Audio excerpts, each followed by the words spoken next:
ಅಯೋಧ್ಯ ಶ್ರೀರಾಮ ಮಂದಿರ ಉದ್ಘಾಟನೆ ಮತ್ತು ಪ್ರಾಣ ಪ್ರತಿಷ್ಠಾಪನೆ ಕಾರ್ಯಕ್ರಮದ ನಿಮಿತ್ತ ಇಂದು ಹುಕ್ಕೇರಿಯ ಪ್ರತಿಷ್ಠಿತ ಗಣ್ಯರಾದ ಬಂಗಾರ ಬೆಳ್ಳಿ ವ್ಯಾಪಾರಸ್ಥರು ಪೋದ್ದಾರ್ ಜ್ಯುವೆಲರ್ಸ್ ಮಾಲೀಕರಾದ ಶ್ರೀ ಮೌನೇಶ್ ಪೋದ್ದಾರ್ ಇವರು ಇಂದು ಹುಕ್ಕೇರಿಯ ಬಸ್ ನಿಲ್ದಾಣದ ಹತ್ತಿರ ಇರುವ ತಮ್ಮ ಜ್ಯುವೆಲರ್ಸ್ ಮುಂದೆ ಸಿಹಿ ಪದಾರ್ಥ ಜಿಲೇಬಿ ಸಾರ್ವಜನಿಕರಿಗೆ ಹಂಚಿಕೆ ಮಾಡಿ ಶ್ರೀರಾಮ ಭಕ್ತಿ ಸೇವೆಗೆ ಪಾತ್ರರಾಗಿದ್ದಾರೆ.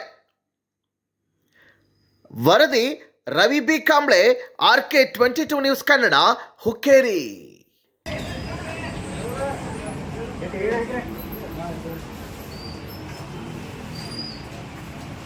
Bueno.